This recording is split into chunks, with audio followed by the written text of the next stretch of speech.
mais Yacine. Le débat Guy n'a pas eu gain de cause.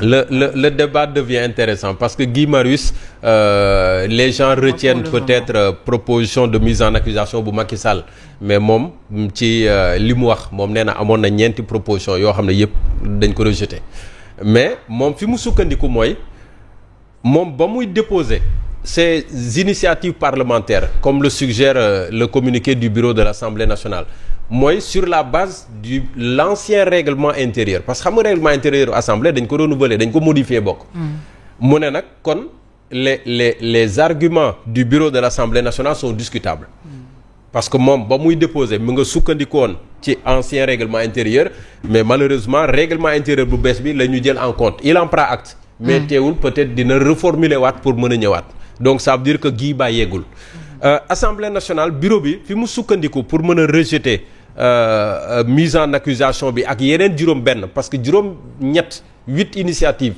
ñoo nekkoon sur la table juróom-ñaar yi ne dañoo violer l'article 51 ak 69 mais rawatina le 103 bi préciser ne muy commission d'enquête parlementaire muy mission d'information muy mise en accusation d'un ancien chef de l'État dafa war a bawoo ci benn ci commission wu Assemblée nationale et on voit que c'est un seul député qui a déposé mi ngi war a mën a bawoo également ci groupe parlementaire c'est un seul député qui a déposé mi ngi war a bawoo ci au moins 1/10 des députés de l'Assemblée nationale maanaam fukki député yu ne au moins benn ba donc boo calculer ñaata député la ñu am waroon nañu mën a am au moins plus de 10 yu ko signé c'est un député donc looloo tax sur la forme Assemblée nationale rejeté les 7 8e bi nag ban la ci waroon nañu ko mën a wax mais xëy na le moment venu on saura ban initiative la ñu mujjee retenir lu ko wund ak fu mu jóge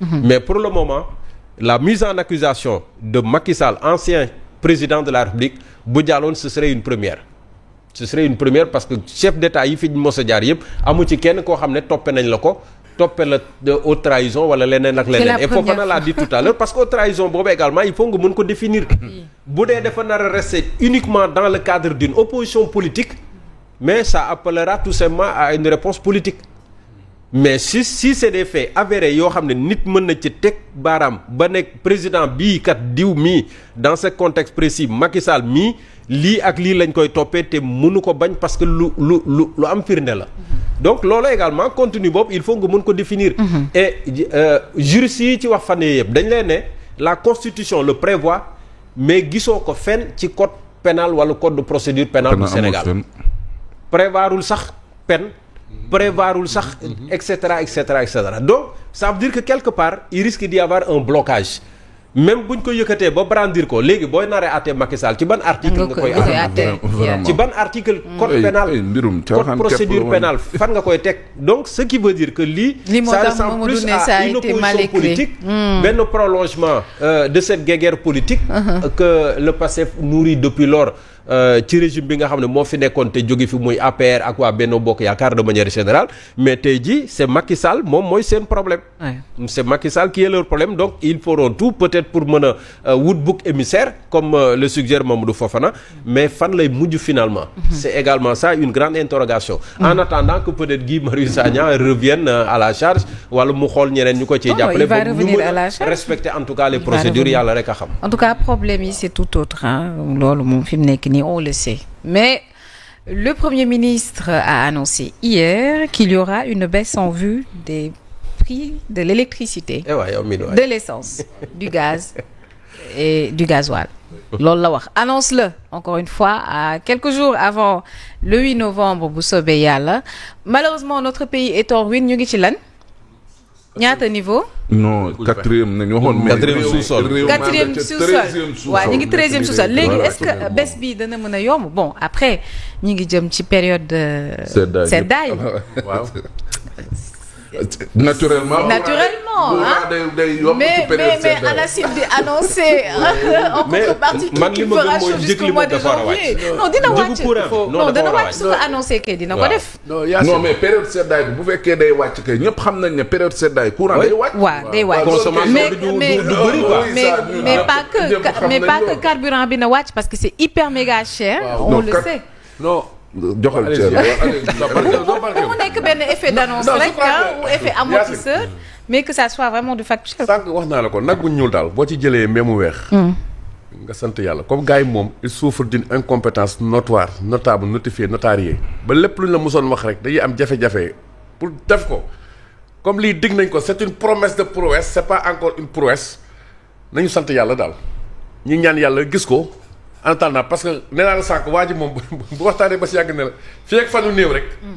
te yaatal fii ak fanu néew rapport bi dina génn fii ak fanu néew 1000 milliards yi fii ak fanu néew li tey ci pour bañ a jëndati jaan ci pax. non cette fois-ci da koy def. ba léegi mais. Yacine wàññi bi dafa war a am xaaral xoolal li ñu wër nii. Mali amul pétrole comme ñun wala Togo. billaay bul fàtte ne fan yee passé mois d'avril Côte d'Ivoire wàññi na 20 francs ci litre bi. Mali bii nga xam ne nii amul port comme ñun bi ñu am ak pétrole ak yooyu yëpp wàññi na 25 francs. mais le carburant reste très cher à Bamako. Togo 15 francs hyper méga cher le carburant. yaa may dégg non carburant bi laay wax noonu. ak courant bi yëpp tendance bi yëpp donc dafa wàcc parce que xam nga il faut ñu leer Sénégalais ne tey dollar kii bi nu tuddati prix Brent bi pétrole bi mi ngi ci 65,8 dollars. depuis un an donc tendance mondiale bi mooy ñi ngi wàññi.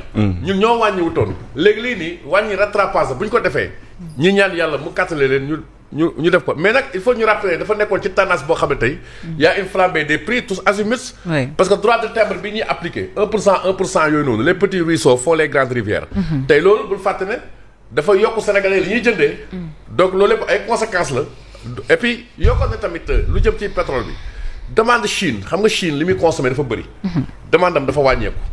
donc tey offre bi dafa gën a yokk bi jëm si ñun loolu tam donc yooyu yëpp ay facteurs la yoo xam ne ay externalités positives comme on dit quoi xam nga en économie yoo xam ne ñu dañ ciy bénéficier wu voilà parce que moom moo gën quoi xam nga tam na gars yi di bàyyi di toj bopp yi quoi naan ay xam nga commission bi mu réunion weeg commission réunion xam nga mooy lan mooy yëf yi bu yàgg la waroon na wàññeeku quoi et que ñu ñaan yàlla tamit économie bi yëpp dox BTP beeg lépp bu ko defee Sénégalais itam njëg lu mu cher sax ñu am lu ñu ko jëndee tamit parce que seen pouvoir d'achat dafay amélioré wu fondamentalement mais comme ni ma la ko waxee daal nag mu ñuul boo ci gën a génne jëlee méew mu weex ñu sant yàlla alhamdulilah Mamadou Fofana waaw man jàpp naa ne que li ñuy wax li moom daanaka lu waroon a am bu yàgg la d'abord pour plusieurs raisons xam nga lu tax yow Guinée-Bissau bii rek nga xam ne amul pétrole 760 francs la fa litre bi di jar Niger gi ña nga ca 499 francs carburant maa la wax li déedéet dafa recherche léegi